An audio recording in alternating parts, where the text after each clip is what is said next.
An incalculable loss for science. Brazil's National Museum is destroyed by fire. Welcome to Plain English, the podcast that goes at the right speed for English language learners. Listen now and read the transcript online at plainenglish.com. Now, here's Jeff, your host for today's episode. Brazil's National Museum went up in flames on Sunday night, September 3rd. By the next morning, about 90% of the museum's 20 million specimens was destroyed. Museum workers, in tears, began picking through the ashes to see what could be saved. Hi everyone, it's Jeff, and you are listening to Plain English, a podcast in English about current events for all of you out there who are learning the English language. Welcome to our twice weekly podcast.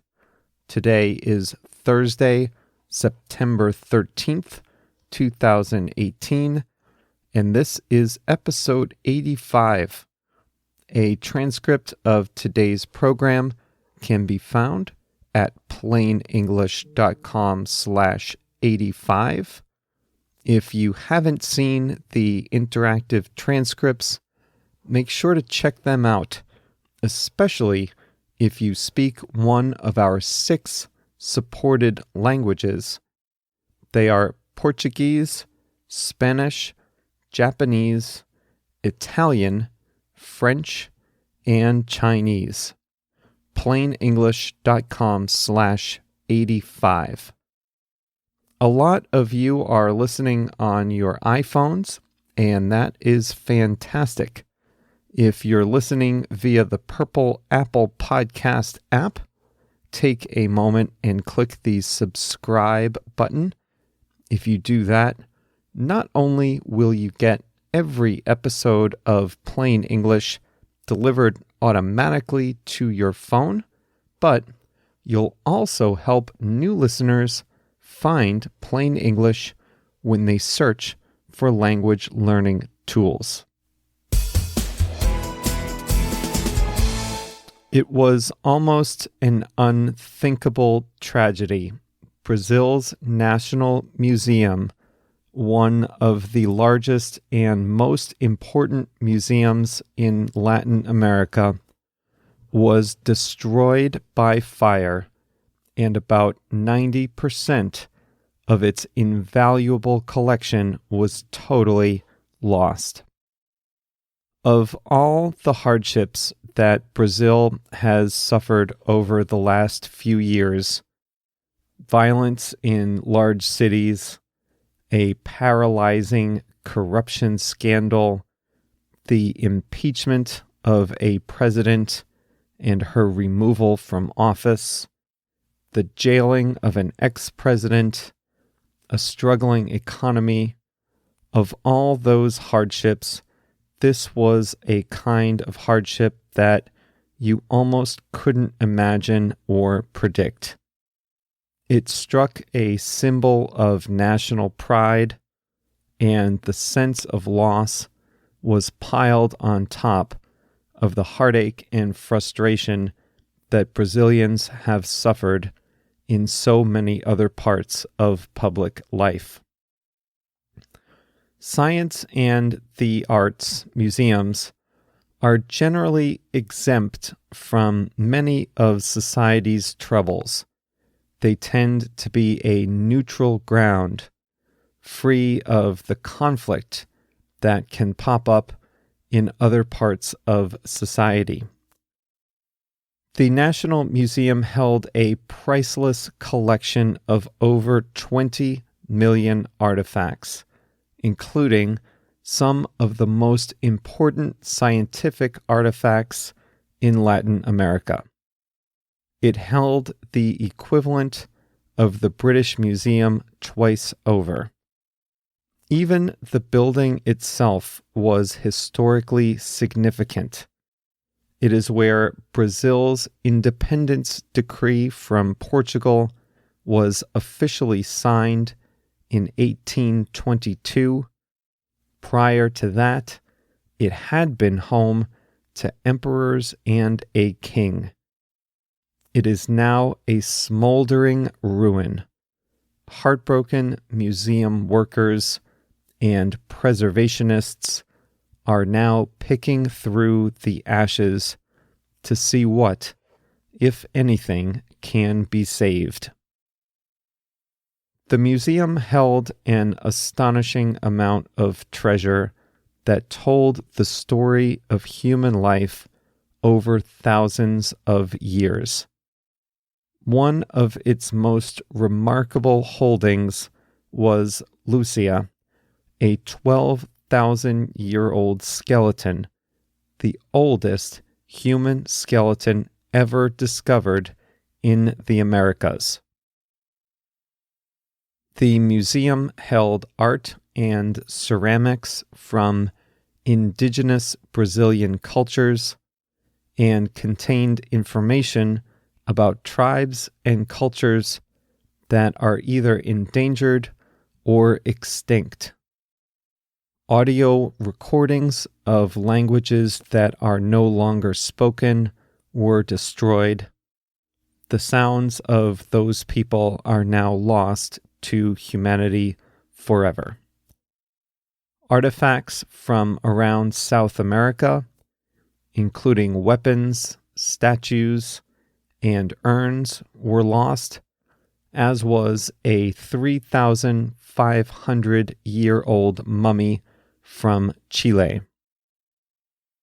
The museum also held a rich collection of fossils, bones from old species that have turned to stone. Fossils are the best way we have of imagining the animals, including dinosaurs, that once roamed the earth. There was a 44-foot-long dinosaur called Maxicalosaurus. The museum held the world's best collection of pterosaurs, which were flying reptiles that lived in the age of the dinosaurs. One scientist said there is no collection of similar artifacts comparable to what was in Brazil's National Museum. Many of the artifacts that were lost were called holotypes, meaning that they were the best and most important examples of their kind in the world.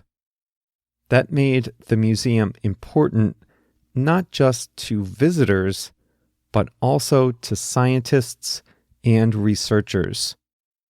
Because there are so few examples of these specimens in the world, many researchers rely on drawings and descriptions in literature. But the ability to visit and view examples with their own eyes has been an important component of scientific research. Museum employees and scientists now begin the difficult work of picking through the wreckage and trying to restore any items that may have survived the blaze. They started the day after the fire, Monday, September 4th, dressed in black, many of them in tears as they saw their passion in years of their work and research reduced to ashes. Hundreds of residents came out on the overcast day to mourn the loss of the museum and to protest the neglect that led to the fire. One researcher said that this is a moment of intense pain for Brazil. He said, "We can only hope to recover our history from the ashes. Now we cry and get to work." There is one notable item that survived the fire. The Bendigo meteorite is an 11,600-pound rock that fell from space thousands of years ago and was discovered in the state of Bahia in the year 1784. It took 100 years to transport the rock, which weighs as much as 3 cars, to the museum. Pictures show that the meteorite appears unaffected even amid the wreckage all around it. Thousands of years ago, the rock survived the heat of speeding through the Earth's atmosphere and the impact on hitting the ground.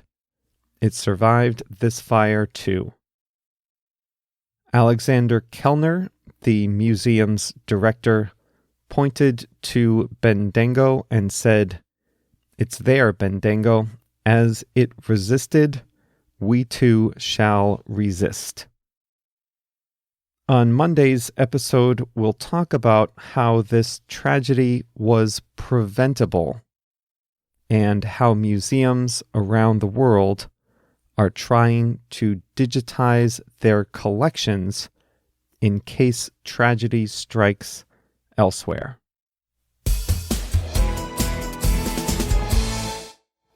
So much history, so much knowledge about the world we live in wiped out in just a single night. What a terrible tragedy.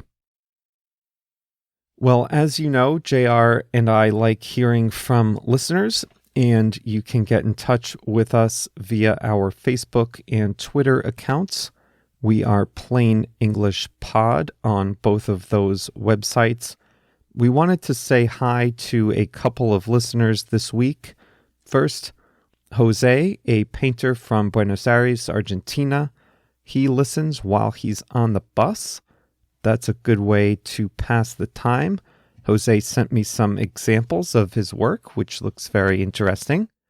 Also, Sarah from Mexico, who said she likes topics on anthropology, like the man from the uncontacted tribe in Brazil.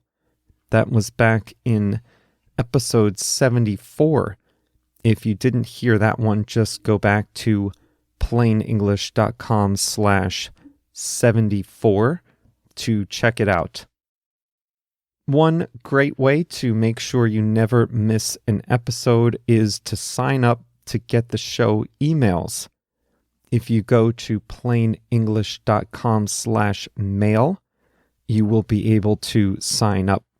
And you'll get show notes, links to interesting articles in English, and a bonus vocabulary word or phrase every episode. So that would be 104 extra words or phrases that you would learn each year, all straight from the content that you're already hearing on Plain English. So go to plainenglish.com/mail and sign up for those today. I also have one exciting piece of news for those of you who live in Mexico. If you live near Mexico City, the capital, I will be down visiting, and JR will be there too. That will be the last weekend in September. And if you send JR an email, you can arrange to meet us both. I think we will get together and have lunch, maybe meet some listeners, and just say hello, introduce ourselves, since I will be down there anyway for work. So that will be the weekend of September 29th and 30th. Not sure what day yet, but if you're in Mexico, if you're in Mexico City, if you're planning on being there that weekend, send JR a note. He is jr@plainenglish.com. Send him a note and let him know that you're interested. and we will be in touch with all the details. So once again, if you're in Mexico, weekend of September 29th, JR and I would love to say hello to you. So jr@plainenglish.com, send him a note, and we will be in touch. Okay, the word I want to talk about today is exempt. Exempt means that something or someone is either apart from or not required to participate in something that others have to do. The way I used it in this episode is not the most typical example, so let me give you some common examples, and then we can explore how I used it earlier. Here is the most common way to use this word. I am exempt from taking the exam on Friday. That means I am not required to take the exam on Friday. Others in my class might have to take that test, but for some reason I am not required to take the test. I am exempt. In the United States, we pay taxes on most of our income, but if we set some of that money aside in a savings account for our retirement, that part of our income is exempt from taxes. We don't have to pay income taxes on savings that we put in these special accounts. That portion of our income is exempt from taxes. We have to pay the taxes on most of the rest of our income, but not on the portion we save in these special retirement accounts. That is the most common way to use exempt. For some reason, a person is not required to do something that others are required to do. Now, think about that as I repeat the sentence that you heard at the beginning of the episode. Science, the arts, and museums are generally exempt from many of society's troubles. They tend to be a neutral ground, free of the conflict that can pop up in other parts of society. Do you see how I used exempt there? You know, so much of public life is characterized by arguments and conflicts. That goes for politics, education, transportation, work, business, movies oftentimes. But the arts and museums are usually exempt from these types of conflicts.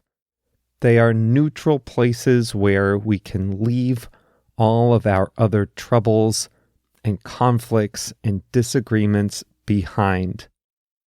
But as you'll hear in Monday's episode coming up, the museum fire was very much related to the broader troubles in Brazil's government and society today.